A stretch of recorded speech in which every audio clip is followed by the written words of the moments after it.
My camera, but the stand decided to malfunction on me. So it's not working. So we're going old school. I'm showing you all of the ingredients. Olive oil, garlic, Italian seasoning, oregano, red onion, grated Pecorino Romano. I have a little surprise ingredient of the yogurt, plain yogurt. And then I'm doing chicken breast that I cleaned and I soaked in water and lemon, and then I cut up some beautiful tomatoes. You can't tell now, but these are adorable. It's the first time I've seen them in the store. Those are heirloom baby tomatoes, and they were honestly the cutest thing. Okay, so what I'm gonna do is basically today was the dump method. So I'm gonna hold the camera and see if I can get this done for you. So again, the chicken is all washed, so I'm not going to touch it yet. I'm just literally using this dump method with one hand, so bear with me. I'm putting in my olive oil. Everything is pre-measured, and I will put all the ingredients out. Actually, this is kind of a good, cool way of doing it because I really want to demonstrate when you don't have a lot of time on your hands how really easy it is to put dinner on the table. And I always say faster than the fast food line, you can have dinner on the table. This is a little fresh parsley. And I have red onions. I thought that would be a really fun addition and healthy. And then I'm going to go ahead and go in with my Pecorino Romano. This is what I like to call a one-pan wonder. It's going in the oven. And then I have my little baby. They called them cherry heirlooms, and they're so cute. I don't know if it was a fluke that I found them at my grocer, but it was a great fluke. I hope they will bring it again. I'm adding just a little salt and pepper to taste, as there is salt in the pecorino. So just a little bit. And then I'm doing I had pepper separately. And the other Italian seasonings that I did, the camera's shaking, I'm so sorry. But at the same time, this is fun. I'm doing this demonstration to show you that, yes, you can get dinner on the table. It doesn't have to be always gourmet, although it looks gourmet. It could be quick and easy, and let them think that you spent hours in the kitchen. That's what I love. And then I cut up quarters of little golden baby potatoes. Now I'm going to toss it all together. And, one last ingredient, which I'll have to take my hands off of the camera to add this. This is about a tablespoon of plain Greek yogurt. It's going to turn the sauce from like that olive oil, beautiful clear, into something a little creamier.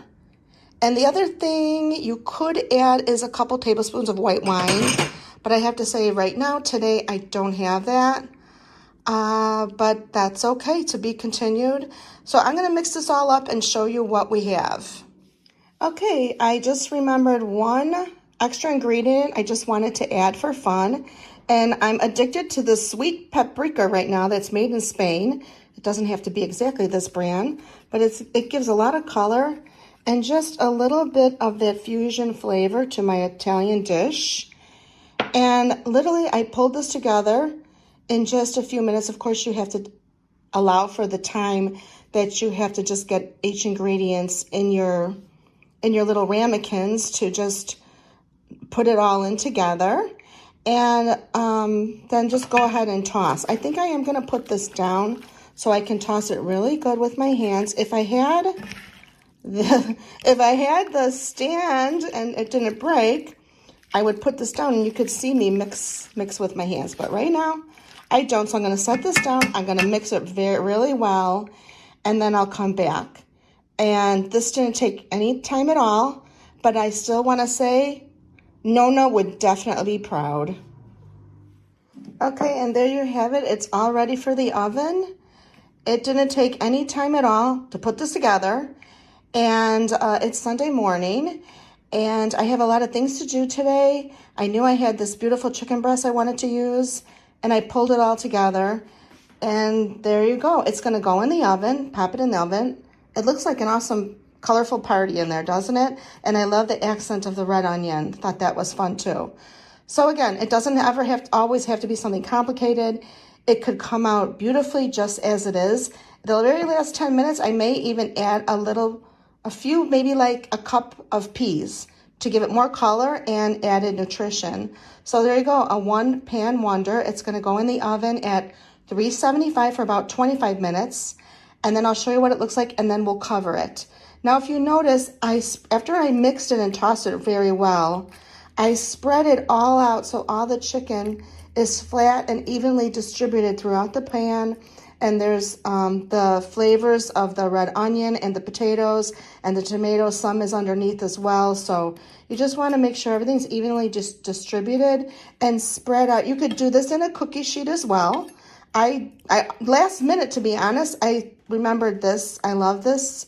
It's a cast iron, and I literally love it. Enamel cast iron, and I totally love it with the ceramic inside. And so, yeah, it's going in the oven, and I can't wait to see what it looks like.